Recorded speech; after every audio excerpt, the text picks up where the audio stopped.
Hello friends, applied education में आप लोगों का स्वागत है। आज कुछ जूलॉजी से रिलेटेड ट्रिक लेके आए हैं जो कि लोअर जूलॉजी में खासकर आप लोगों को दिक्कत होती है या सभी को दिक्कत होती है कि लोग पढ़ते हैं भूल जाते हैं या कन्फ्यूजन बना रहता है बार बार। तो इसलिए एक ट्रिक लेके आए हैं लोअर जूलॉजी में ताकि आप लोगों को याद करने में, मेमोराइज करने में आसानी हो। ठीक है, जैसे आप देख रहे हैं यहाँ पे सामने फाइलम सारा लिखा हुआ है।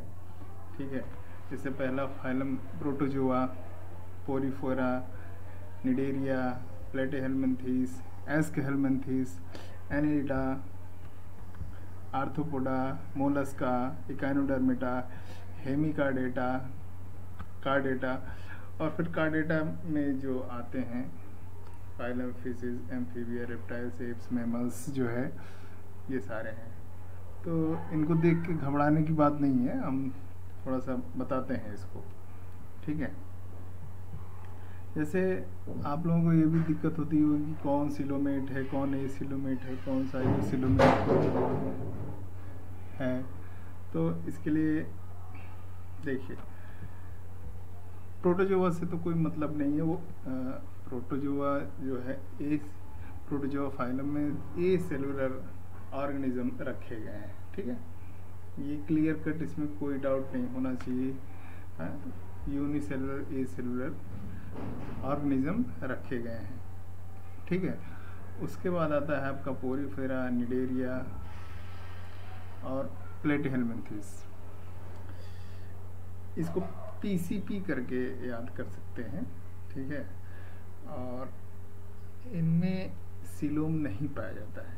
जिनमें सीलोम नहीं पाया जाता, सीलोम मीन्स कैविटी। देखिए, ज़्यादा हम डिस्क्राइब नहीं करेंगे, जो कि हमने पहले कहा कि आपको जो मेमोराइज करने में दिक्कत होती है उसके लिए यह वीडियो है, ना कि पूरा डिटेल से पढ़ाने के लिए। ठीक है, तो उसमें अगर आपको कोई प्रॉब्लम होगी तो फिर नेक्स्ट वीडियो में कमेंट करके बताइएगा, तो आगे नेक्स्ट वीडियो में हम उसको कंसिडर कर लेंगे।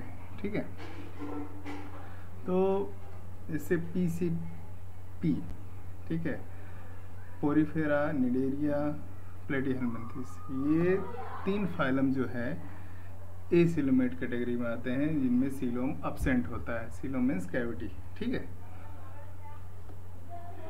ये चीज़ हो गई, एक चीज़ क्लियर हो गई कि भाई 3 फाइलम हमारे पास एसिलोमेट कैटेगरी के हैं। ठीक है, उसके जस्ट नीचे आता है एस्कहेल्मिन्थीस। ठीक है, एस्कहेल्मिन्थीस एक अपने आप में यूनिक हो जाता है ये, क्योंकि इसमें सीडोसिलोम पाया जाता है। ठीक है, मतलब शूडो कैविटी होती है, लेकिन कैविटी की जो क्राइटेरिया होता है वो उसमें नहीं होता है, इसलिए इसको सीडोसिलोमेट कहते हैं। तो ये अपने आप में जो है यूनिक फाइलम बन जाता है। किस वजह से? कि ये एस्कहेल्मिन्थीस सीडोसिलोमेट है। उसके बाद सीधे से कहा जाए, जितने भी फाइलम आते हैं, एनिलिडा, आर्थ्रोपोडा, मोलस्का, इकाइनोडर्मिटा, ठीक है, हेमिकार्डेटा, कार्डेटा, तो इन सब में यूसिलोमेट पाया जाता है पूरा। ठीक है, यूसिलोमेट यहाँ पे लिखा नहीं गया है। तो यूसिलोमेट को फर्दर कैटेगराइज किया जाता है 2 पार्ट में, जिसमें पहला साइजोसिल। ठीक है, साइजोसिल, उसके बाद इंट्रोसिल। ठीक है, साइजोसिल और इंट्रोसिल, समझ पा रहे हैं आप लोग? ठीक है, तो साइजोसिल और इंट्रोसिल कोई लेंदी वर्ड नहीं है, ये सिर्फ बेस ऑफ ओरिजिन, जो कैविटी की ओरिजिन होती है इन फाइलम्स में, किस तरीके से होती है, वही उसी बेस पे ये नाम दिए गए हैं। ठीक है, ऐसे साइजोसिल इसलिए बोला जाता है कि ये जो ओरिजिन होती है, इसमें कैविटी की जो ओरिजिन होती है वो मीजोडर्म के स्प्लिटिंग से होती है। कैसे होती है? मीजोडर्म के स्प्लिटिंग से होती है। और इंट्रोसिल जो आगे बात करेंगे जैसे इंट्रोसिल में होता है, इंट्रोसिल में जो एंट्रिक गट पॉचेस के थ्रू इनकी कैविटी का फॉर्मेशन होता है, ठीक है। तो इसमें साइजोसिल में बात करें, जैसे एस्केलमेंथिस में आपका था स्यूडोसिलोमेट हो गया। उसके बाद जैसे एनेलिडा है, आर्थ्रोपोडा है, मोलस्का तक आप आएंगे, ठीक है। ये 3 फाइलम साइजोसिल होते हैं। क्या होते हैं? साइजोसिल होते हैं। ये मेमोराइज कर लेंगे, इसको कोड भी आप समझ सकते हैं, आम करके कर लीजिए AM, तो वो चीज़ याद हो जाएगी आपको, ठीक है। तो ये साइजोसिल हो गया कि भाई एनेलिडा, आर्थ्रोपोडा, मोलस्का में साइजोसिल पाए थे। इंट्रोसिल के लिए उसके बाद जितने भी फाइलम आते हैं, ठीक है, आंख मूंद के आप इंट्रोसिल कंसीडर करेंगे, ठीक है। इंट्रोसिल क्या करेंगे? कंसीडर करेंगे, ठीक है। तो ये बात होगी एक, ठीक है। और इसमें ये भी ले लेते हैं जिसमें हीम प्रेजेंट होता है, ठीक है। ये खासकर open heart, open circulatory system होता है, उसी में होता है, ठीक है। तो ये आर्थ्रोपोडा और मोलस्का में हीमोसिलोमेट होता है, ठीक है। सब कैटेगराइज हुआ इसमें, तो ये हीमोसिलोमेट होता है, ठीक है। कोई डरने वाली बात नहीं, बस ये कैटेगराइज कर दिया गया। हीमोसिलोमेट पूछेगा, हीमोसिलोमेट किसमें पाया जाता है? तो आर्थ्रोपोडा और मोलस्का में। ये आपका एक मोटा मोटा कंसेप्ट बनाने के लिए बढ़िया है, ताकि आपको कंफ्यूजन ना हो फर्दर पढ़ने के लिए, ठीक है। अब बात कर लें, जैसे पूरे फाइलम को इस तरीके से भी बांटा जाता है, प्रोटोस्टोमिया और ड्यूटेरोस्टोमिया। ये क्या चीज़ होता है? इसमें जो है कहा जाए, प्रोटोस्टोमिया जो होता है ये आपका प्लेटीहेलमिन्थेस से लेके मोलस्का तक, लिसन केयरफुली, प्लेटीहेलमिन्थेस से लेके मोलस्का तक पूरा प्रोटोस्टोमिया में आता है, ठीक है। पहले ये बात गांठ बांध लीजिए, प्लेटीहेलमिन्थेस से निडेरिया के नीचे, प्लेटीहेलमिन्थेस से आपका मोलस्का तक प्रोटोस्टोमिया में कंसीडर किया जाता है। प्रोटोस्टोमिया मतलब कि जो ब्लास्टोपोर होता है एम्ब्रियो का, ठीक है, गैस्ट्रुला स्टेज में जो ओपनिंग होती है ब्लास्टोपोर कहा जाता है उसको। ब्लास्टोपोर से जो बनता है, फॉर्मेशन होता है, फर्स्ट फॉर्मेशन पहले जो है माउथ का होता है, उसको प्रोटोस्टोमिया कहा जाता है। और वो ऑर्गेनिज्म जो भी हैं इन फाइलम में पाए जाते हैं, प्लेटीहेलमिन्थेस से लेकर मोलस्का तक, ठीक है। उसके बाद हम आते हैं ड्यूटेरोस्टोमिया, ठीक है। ब्लास्टोपोर जो है से फर्स्ट फॉर्मेशन ऑफ एनस, ठीक है। ये आपका इकाइनोडर्मेटा से लेकर पूरा कार्डेटा आप नीचे आ जाइए, सब ड्यूटेरोस्टोमिया, ठीक है। फर्स्ट सीधे गएंगे, ब्लास्टोपोर से फर्स्ट ओपनिंग एनस की होती है फॉर्मेशन, ठीक है। तो इतनी बातें हो गई। और ये थोड़ा सीक्वेंस आप ये याद कर लेंगे ना, जो बच्चे अक्सर जो है ध्यान नहीं देते, porifera, protozoa, porifera, cnidaria, platyhelminthes, aschelminthes, annelida, arthropoda, mollusca, echinodermata, hemichordata, chordata में भी fishes, amphibia, reptile, aves, mammals, इसको परम करके आप याद कर सकते हैं। P fishes, amphibia, A, R reptiles, A aves, mammals, mammalia, ठीक है। तो परम, ये सीक्वेंस अपने आप में कंसेप्ट बनाने के लिए इसको याद रखेंगे तो आपके लिए अच्छा होता है, ठीक है। तो इतनी बात हो गई। उसके बाद बच्चों को और भी कंफ्यूजन होता है कि कौन सिमेट्रिक है, कौन एसिमेट्रिक है, हाँ, किसमें रेडियल सिमेट्री पाई जाती है, ठीक है। तो इसके लिए प्रोटोजोआ का तो आप जान ही रहे हैं कि देखिए कोई इसमें फिक्स साइज तो होती नहीं इनकी। पोरीफेरा से हम स्टार्ट करें। पोरीफेरा पहला है, ठीक है, तो एसिमेट्रिकल ही होगा, पहला फाइलम है एक तरीके से अगर कंसिडर किया जाए,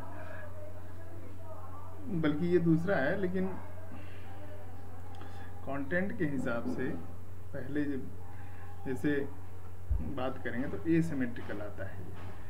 पोरीफेरा एसिमेट्रिकल है, ठीक है। उसके बाद निडेरिया आता है, इसमें रेडियल सिमेट्री है। क्या है? रेडियल सिमेट्री है। और प्लेटिहेल्मिन्थेस, उसके बाद आएंगे प्लेटिहेल्मिन्थेस में बाइलेटरल सिमेट्री होती है। अब यहाँ प्लेटिहेल्मिन्थेस से पूरा नीचे चले जाइए, एस्कहेल्मिन्थेस, एनेलिडा, आर्थ्रोपोडा, मोलस्का, सब जगह जाएंगे तो आपको बाइलेटरल सिमेट्री मिलेगी। ये कंसेप्ट आप दिमाग में बना लीजिए, ठीक है। ये प्लेटिहेल्मिन्थेस से बाइलेटरल सिमेट्री शुरू होती है, पूरा नीचे तक जितना जाएंगे फाइलम जिसमें आएगा तो आँख मूंद के आप बोलिए बाइलेटरल सिमेट्री, ठीक है। बस एक जगह आपको ध्यान देना होगा। कहाँ ध्यान देना होगा अभी बताते हैं। ध्यान यहाँ पे देना होगा आपको इकाइनोडर्मिटा में। कहाँ पे ध्यान देना होगा? इकाइनोडर्मिटा। ये अपने आप में कंट्रोवर्शियल फाइलम है थोड़ा सा, ठीक है। इसमें जो लार्वल स्टेज में बाइलेटरल सिमेट्री पाई जाती है। क्या पाई जाती है? लार्वल स्टेज में बाइलेटरल सिमेट्री पाई जाती है। एडल्ट में इसमें रेडियल सिमेट्री होती है, ठीक है। ये चीज़ थोड़ा सा आपको ध्यान में रखना होगा, बाकी जितना इजी हो सकता है हम इस चीज़ को बता रहे हैं। और लेयर्स की बात भी आ जाती है कि कौन ट्रिप्लोब्लास्टिक है, कौन जो है आपका डिप्लोब्लास्टिक है, तो उसमें भी देख लेते हैं हम। निडेरिया आपका डिप्लोब्लास्टिक होता है, ठीक। ब्लास्ट मतलब लेयर्स, ठीक है। ब्लास्ट मतलब लेयर, तो ये डिप्लोब्लास्टिक होता है। और आपका प्लेटिहेल्मिन्थेस कहाँ से? प्लेटिहेल्मिन्थेस से ट्रिप्लोब्लास्टिक कंडीशन शुरू होती है और नीचे जितने फाइलम में जाएंगे आपको ट्रिप्लोब्लास्टिक ही मिलेगा। ये आप गांठ बांध दीजिए, ठीक है, गांठ बांध दीजिए। कोई इसमें किंतु परंतु वाली बात नहीं है, ठीक है। और बाकी वीडियो थोड़ा लंबा हो रहा है, लेकिन फिर भी हम थोड़ा सा और डिस्कस कर लेते हैं। जो पोरीफेरा होता है ये multi cellular grade of organization होता है, कई सेल होते हैं। अगर पूछा जाता है ये सब आपका मेडिकल, टीजीटी, पीजीटी सब में आपका काम आएगा। तो इसमें जो पोरीफेरा होता है multi cellular grade of organization होता है। निडेरिया होता है, उसके बाद देखिए मल्टी सेलुलर हुआ तो टिश्यू ग्रेड ऑफ ऑर्गेनाइजेशन होगा। उसके बाद प्लेटिहेल्मिन्थेस है, ये टिश्यू ऑर्गन। देखिए एक सीक्वेंस होता है, सेल बनेगा, टिश्यू बनेगा, टिश्यू से ऑर्गन बनेगा, फिर ऑर्गन सिस्टम हो जाएगा। तो प्लेटिहेल्मिन्थेस में tissue organ grade of organization होता है, ठीक है। एस्कहेल्मिन्थेस में ऑर्गन ग्रेड ऑफ ऑर्गेनाइजेशन होता है और यहाँ से पूरा ऑर्गन ग्रेड ऑर्गेनाइजेशन चलता है एस्कहेल्मिन्थेस से, ठीक है। ये चीज़ आप जो है बिल्कुल ध्यान रखेंगे। थोड़ा सा मेटामेरिज्म की भी बात कर लेंगे। मेटामेरिज्म का हम अगले नेक्स्ट वीडियो में भी बात कर लेंगे। ये वीडियो काफ़ी लंबा हो गया है। थोड़ा सा प्लेटिहेल्मिन्थेस की एक खासियत देखिए। एक्सहेल्मिन्थेस की एक खासियत देखा कि ये सीडोसिलोमेट होता है। प्लेटिहेल्मिन्थेस उससे ऊपर है, उसकी खासियत ये है कि ये सूडो मेटामेरिज्म होता है इसमें, ठीक है। तो ये वीडियो यहीं पे ख़त्म करते हैं। आपको अच्छा लगे तो इस वीडियो को अपने फ्रेंड्स को शेयर करें और लाइक करें, चैनल को सब्सक्राइब करें, और जितना लाइक करेंगे तो अगले टॉपिक के लिए हम नेक्स्ट वीडियो बनाएंगे। ठीक है, आप कमेंट करिए नेक्स्ट वीडियो आपको भी अच्छा लगा, जो भी प्रॉब्लम है तो आप कमेंट में आप हमको बता सकते हैं। Thank you very much.